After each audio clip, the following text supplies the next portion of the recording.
भारत माता शिव शक्ति अवतार सच्ची गीता मुरली। ओम पिताश्री शिव बाबा याद है। आज है 4/11/2025 प्रातः क्लास।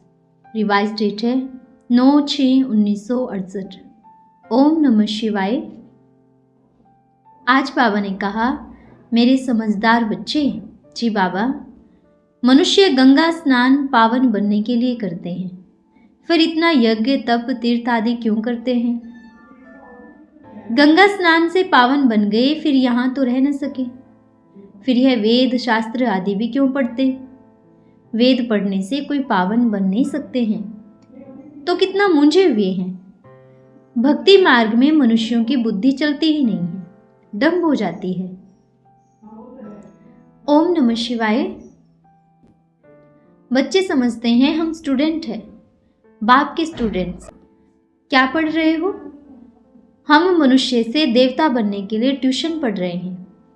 कौन ट्यूशन ले रहे हैं? हम सभी आत्माएं परमपिता परमात्मा से ट्यूशन ले रहे हैं। अभी समझ गए हैं कि हम जन्म जन्म अपन को देह समझते थे, न कि आत्मा। लौकिक बाप फिर ट्यूशन के लिए और जगह भेज देते हैं, सदगति के लिए और जगह भेज देते थे। बाप बूढ़ा हुआ तो फिर उनको वानप्रस्थ में जाने के लिए दिल होती है, परंतु वानप्रस्थ को कोई जानते नहीं है, न गुरु लोग ही जानते हैं। वाणी से परे हम कैसे जा सकते हैं? बुद्धि में नहीं बैठता है कि अभी तो हम पतित हैं। जहाँ से हम आत्माएं आए हैं वहाँ तो हम पावन थे, यहाँ आकर पाठ बजाते बजाते हम पतित बन गए हैं। अभी फिर पावन कौन बनावे? पुकारते भी हैं, हे पतित पावन आओ। गुरु को तो कोई पतित पावन नहीं कह सकते। गुरु करते हैं फिर भी एक में पूरा निश्चय नहीं बैठता, इसलिए जांच करते हैं ऐसा कोई गुरु मिले जो हमको अपने घर अथवा वानप्रस्थ अवस्था में पहुंचावे। इसके लिए बहुत युक्तियां रचते हैं। जहां सुना कि फलाने की बहुत महिमा है, उनके बहुत फॉलोअर्स हैं, वहां भागते हैं। तुमको अनुभव भी सुनाते हैं कि बहुत ढूंढा, बहुत देखा, फिर भी सैपलिंग जो इस झाड़ का है उनको तुम्हारे ज्ञान का तीर लग जाता है। समझते हैं यह तो क्लियर बात है। बरोबर तुम वानप्रस्थ अवस्था में जाते हो ना, कोई बड़ी बात भी नहीं है। टीचर के लिए स्कूल में पढ़ाना कोई बड़ी बात है क्या? भक्तों को क्या चाहिए यह भी किसी को पता नहीं है। अभी तुम बच्चे इस ड्रामा के चक्र को जान गए हो। तुम समझते हो बरोबर बाप ने ही वर्षा दिया था जो अभी दे रहे हैं, फिर इसी अवस्था में आएंगे। अभी हम तमो प्रधान से सतो प्रधान बनते हैं, फिर चक्र लगाकर इस तमो प्रधान अवस्था में आएंगे। कैसे आएंगे सो तो तुम बच्चे समझते हो। पहली मुख्य बात है पावन बनने के लिए बाप को याद करना। लौकिक बाप तो सभी को याद है, पारलौकिक बाप को कोई नहीं जानते हैं। अभी तुम समझते हो अपन को आत्मा समझ बाप को याद करना सहजते सहज भी है, कठिनते कठिन भी है। आत्मा इतना छोटा सितारा है, वह है संपूर्ण पवित्र, और आत्माएं हैं संपूर्ण अपवित्र। संपूर्ण पवित्र का संग तारे सो तो एक का ही संग मिल सकता है। संग चाहिए जरूर, फिर कुसंग भी मिलता है। 5 विकार रूपी रावण का, उनको कहा ही जाता है रावण संप्रदाय। तुम अभी बन रहे हो राम संप्रदाय। तुम राम संप्रदाय बन जाएंगे तो फिर यह रावण संप्रदाय नहीं रहेंगे। यह बुद्धि में ज्ञान है। राम संप्रदाय और रावण संप्रदाय, राम कहेंगे भगवान को, भगवान ही आकर राम राज्य स्थापन करते हैं, अर्थात सूर्यवंशी राज्य स्थापन करते हैं। राम राज्य भी नहीं कहीं, परंतु समझाने में सहज होता है राम राज्य और रावण राज्य। वास्तव में है सूर्यवंशी राज्य। अभी बच्चों को कल प्रभात फेरी भी निकालनी है। बाबा आज स्लोगन देख लेंगे। स्लोगन ऐसी हो जो मनुष्य को चुभ जाए। पर्चे तो तुम्हारे पास ढेर है, स्वर्गवासी हो या नरकवासी। गरीबों को फ्री देना होता है, दान भी गरीबों को दिया जाता है ना। तुम्हारा एक छोटा पुस्तक भी है, हीरे जैसा जीवन कैसे बने। अभी हीरे जैसा जीवन किसको कहा जाता है मनुष्य क्या जाने सिवाय तुम्हारे। लिखना चाहिए हीरे जैसा देवताई जीवन कैसे बने। देवता अक्षर ऐड होना चाहिए। तुम फील करते हो हम हीरे जैसा जीवन यहाँ बना रहे हैं, सिवाय बाप के और कोई बना न सके।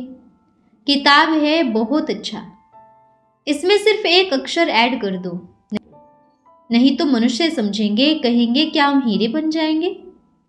मनुष्य हीरे वह समझते हैं जो जेवर में पहना जाता है। आसुरी कोड़ी जैसे जीवन से हीरे देवताओं जैसे जीवन सेकंड में प्राप्त कर सकते हैं, बगैर कोड़ी खर्चा। बच्चा बाप के पास जन्म लेता है और वर्षे का हकदार बनता है। बच्चे को खर्चा लगता है क्या? गोद में आया और वर्षे का हकदार बना। खर्चा तो बाप करते हैं, न कि बच्चा। अभी तुमने क्या खर्चा किया? बाप का बनने में कोई खर्चा लगता है क्या? नहीं।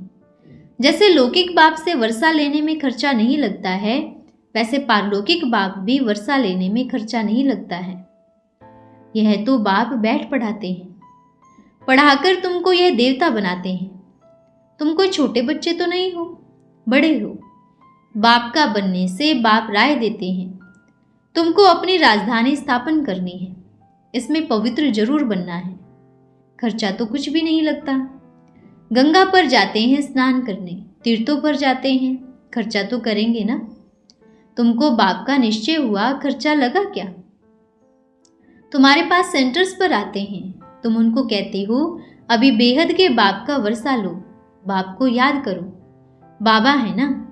बाप खुद कहते हैं मेरा वर्षा तुमको चाहिए ना, तुम पतित हो, वर्षा लेना चाहते हो, पावन दुनिया अथवा विश्व का मालिक बनने। यह भी जानते हो बाप वैकुंठ स्थापन करते हैं। समझदार बच्चे अच्छी रीत समझते हैं। बाप तो सिर्फ कहते हैं अपन को आत्मा समझ मुझ बाप को याद करो, और कोई तकलीफ नहीं। कितना सहज है। उस पढ़ाई में खर्चा कितना होता है, यहाँ खर्चा तो कुछ भी नहीं। आत्मा कहती है हम अविनाशी हैं, यह शरीर विनाश हो जाएगा, बाल बच्चे आदि सभी विनाश हो जाएंगे। अच्छा, फिर इतने पैसे इकट्ठे किए हैं, वे क्या करेंगे? ख्याल तो होगा ना। कोई साहूकार भी होंगे, उनका समझो कोई है नहीं। ज्ञान मिलता है तो समझते हैं इस हालत में पैसे का क्या करेंगे। पढ़ाई तो है सोर्स ऑफ इनकम। बाप ने बताया था एक इब्राहिम लिंकन था, बहुत गरीब, रात को जागकर पढ़ता था। पढ़ पढ़कर इतना होशियार हो गया जो प्राइम मिनिस्टर बन गया। खर्चा लगा क्या? कुछ भी नहीं। बहुत गरीब जो होते हैं उनसे गवर्नमेंट पैसा नहीं लेती है पढ़ने के लिए। ऐसे बहुत पढ़ते हैं, उनसे फीस लेते नहीं। तो वह भी बगैर फीस पढ़कर प्राइम मिनिस्टर बन गया। कितना बड़ा पद पा लिया। खर्चा कुछ भी नहीं। यह गवर्नमेंट भी खर्चा कुछ नहीं लेती है। समझते हैं दुनिया में सभी गरीब ही हैं। भल कितना भी साहूकार लखपति करोड़पति है, वह भी कहेंगे गरीब है। हम उनको साहूकार बनाते हैं।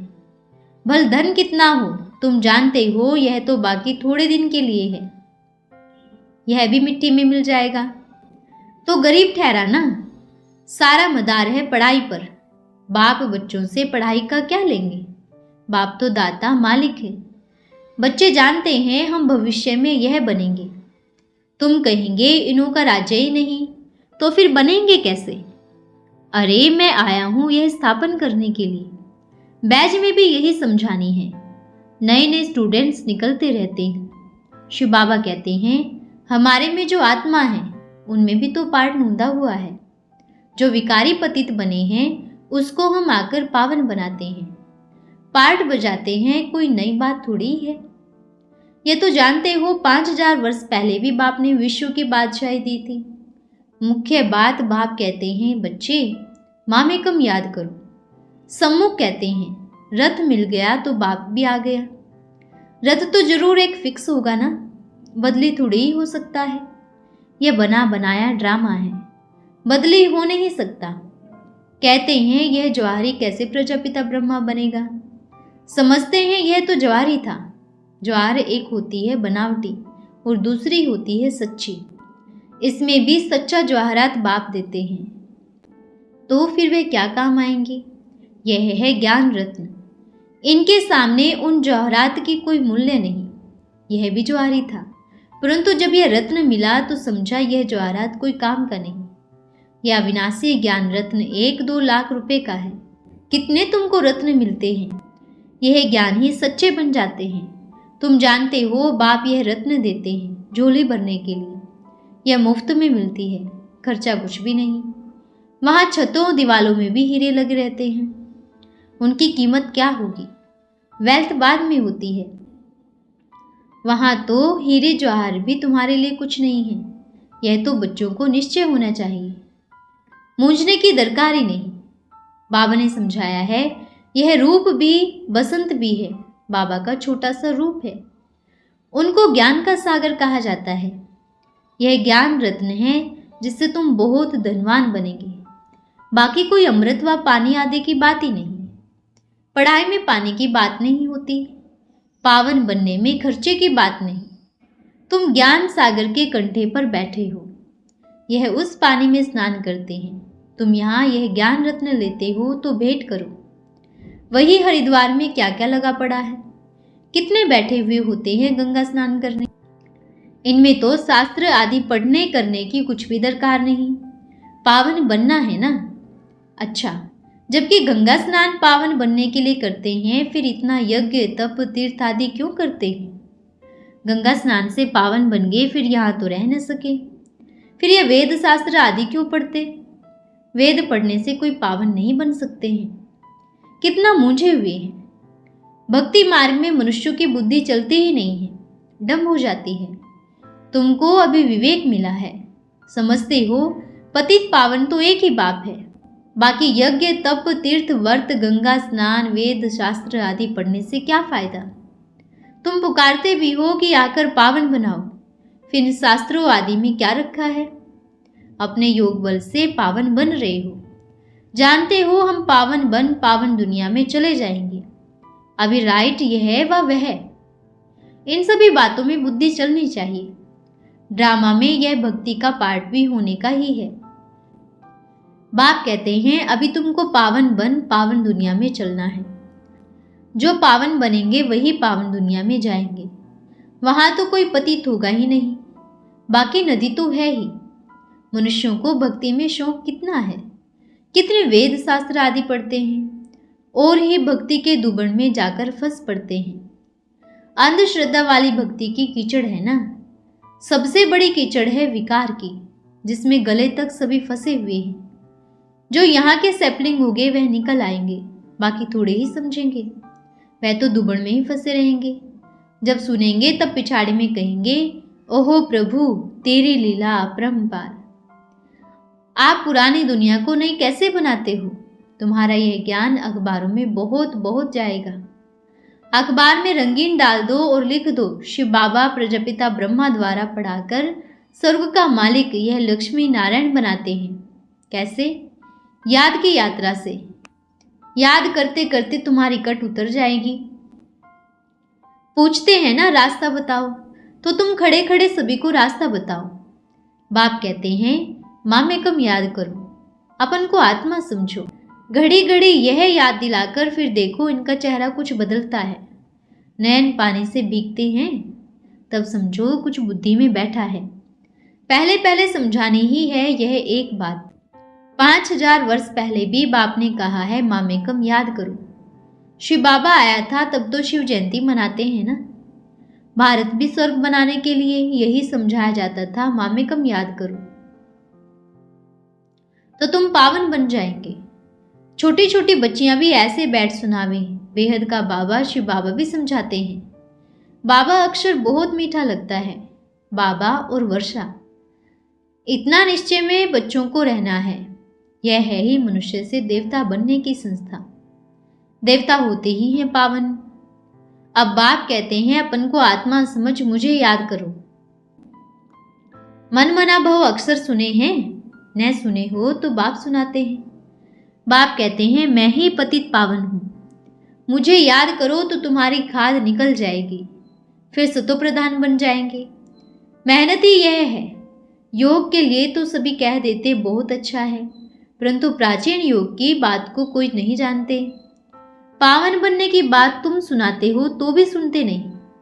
बाप कहते हैं तुम सभी तमोप्रधान पतित बन गए हो, अभी अपन को आत्मा समझ मुझे याद करो। असल तुम आत्माएं मेरे साथ थी ना, मुझे तुम बुलाते भी हो, गॉड फादर आओ, अभी मैं आया हूं तो मेरी मत पर चलो। यह है ही पतित से पावन होने की मत। मैं हूं सर्वशक्तिवान एवर पावन, अभी तुम मेरे को याद करो। इनको ही प्राचीन योग कहा जाता है, क्योंकि तुम तमोप्रधान हो ना। धंधे आदि में भी भल रहो, बाल बच्चे आदि भी भल संभालो, सिर्फ बुद्धि योग और सबसे हटाकर मेरे साथ लगाओ। यह है सबसे मुख्य बात। यह न समझा तो गोया कुछ भी नहीं समझा। ज्ञान के लिए तो कहते हैं बहुत अच्छा, बड़ा अच्छा ज्ञान देते हो, पवित्रता भी अच्छी है, परंतु हम हमेशा के लिए पवित्र कैसे बने, वह बात समझते ही नहीं। देवताएं हमेशा पवित्र थे ना, वह कैसे बने, यह बात पहले पहले समझानी है। बाप कहते हैं मुझे याद करो, याद से ही पाप मिट जाएंगे और तुम देवता बन जाएंगे, नहीं तो सजा खाएंगे। अच्छा, रूहानी बच्चों को याद प्यार और नमस्ते। हम रूहानी बच्चों की रूहानी माता पिता बाप दादा को याद प्यार, शुभ प्रभात और नमस्ते बाबा नमस्ते। धन्यवाद बाबा धन्यवाद। आज का वरदान है सदा एक रस भव। आप बच्चे ज्ञान का मनन करते हो, शुभ चिंतन करना ही मनन है। मनन से जो खुशी रूपी मक्खन निकलेगा वह जीवन को शक्तिशाली बना देगा, फिर कोई हिला नहीं सकता। माया हिलेगी, खुद नहीं हिलेंगे। सदा अंगद समान अचल अडोल और एकरस स्थिति में स्थित हो जाएंगे, संकल्प में भी हिलेंगे नहीं। अच्छा, ओम नमः शिवाय।